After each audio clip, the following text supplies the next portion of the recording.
नमस्कार. 16 मे 2026च्या या मार्केट विश्लेषणात आपलं स्वागत आहे. आज आपण बाजाराच्या सध्याच्या स्थितीचा एक सविस्तर आणि सखोल आढावा घेणार आहोत. वीकेंडला मार्केट जरी बंद असलं तरी पडद्यामागे बऱ्याच महत्त्वाच्या घडामोडी घडत आहेत, ज्यांचा ट्रॅक ठेवणं खूप गरजेचं आहे. चला तर मग सुरू करूया. तर थेट मुद्द्यावर येऊया. आता शनिवार रविवार असल्यामुळे प्रत्यक्ष ट्रेडिंग जरी थांबलं असलं तरी जागतिक अर्थव्यवस्थेची चक्र मात्र वेगाने फिरतच असतात आणि याच मोठ्या मॅक्रो इकॉनॉमिक घडामोडी येत्या आठवड्यात बाजाराचा मूड आणि दिशा ठरवणार आहेत. सुरुवातीला काल म्हणजेच 15 मे रोजी बाजार नेमका कसा बंद झाला यावर एक नजर टाकूया. तर सलग 2 दिवसांच्या तेजीनंतर शुक्रवारी बाजाराने थोडी माघार घेतलेली आपण पाहिली. सेन्सेक्स जवळपास 160 अंकांनी घसरून 75,237च्या आसपास बंद झाला.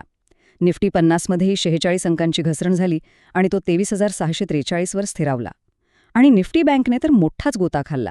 तब्बल 418 अंकांनी घसरून तो 53,710 वर आला. एकूणच काय तर बाजारात विक्रीचा मोठा दबाव स्पष्ट दिसत होता. आता एक महत्त्वाची गोष्ट. काही स्रोतांच्या आकडेवारीत या घसरणीच्या आकड्यांबाबत थोडीफार तफावत दिसू शकते. पण खरं सांगायचं तर हे शुक्रवारच्या ट्रेडिंग सत्रातील प्रचंड अस्थिरतेचे उत्तम उदाहरण आहे. मार्केट इतकं वरखाली होत होतं की दिवसभर एकच गोंधळ सुरू असल्यासारखी स्थिती होती. आणि हे चित्र ती घसरण अगदी स्पष्टपणे दाखवतंय.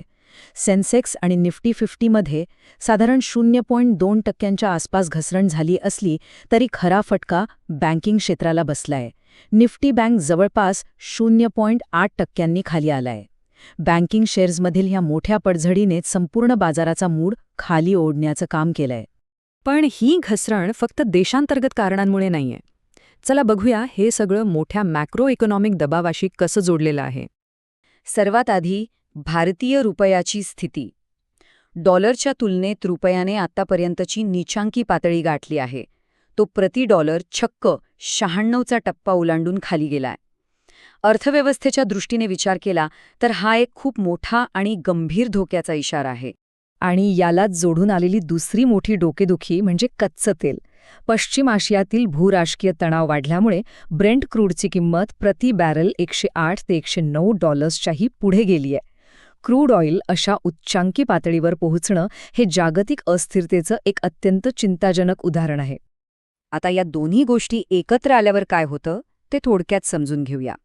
जेव्हा आंतरराष्ट्रीय बाजारात कच्चं तेल इतकं महाग होतं आणि त्याच वेळी आपलं चलन 96च्या नीचांकी पातळीवर असतं, तेव्हा भारतासारख्या देशाला आयात करण्यासाठी प्रचंड जास्त खर्च करावा लागतो.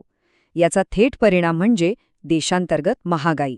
वस्तू आणि सेवांच्या किमती वेगाने वाढू लागतात. थोडक्यात सांगायचं तर भारतीय अर्थव्यवस्थेवर सध्या या वाढत्या महागाईचं एक मोठं सावट आहे.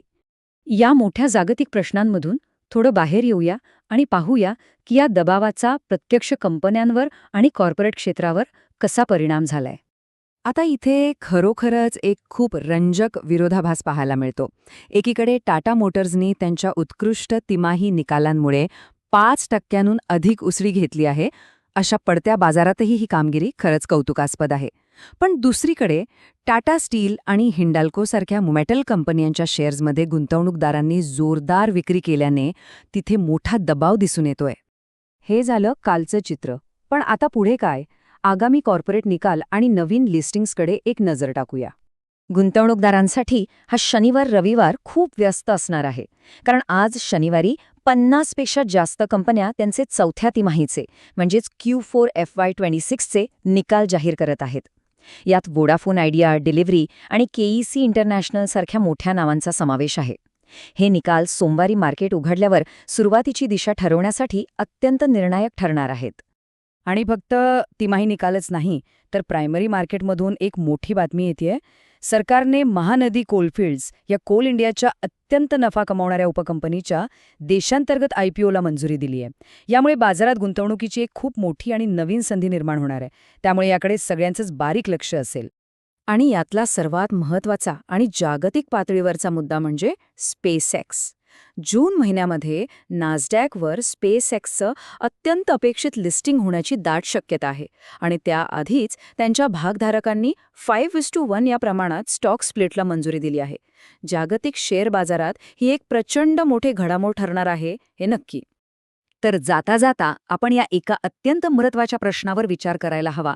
येत्या आठवड्यात कॉर्पोरेट क्षेत्रातील ही दमदार कामगिरी आणि उत्तम आर्थिक निकाल जागतिक पातळीवरील महागडं कच्चं तेल आणि वाढत्या महागाईच्या दबावावर खरोखरच मात करू शकतील का? जागतिक आव्हाने विरुद्ध देशांतर्गत प्रगती हा लढा पाहणं खूपच रंजक ठरणार आहे. या सविस्तर विश्लेषणात सहभागी झाल्याबद्दल धन्यवाद.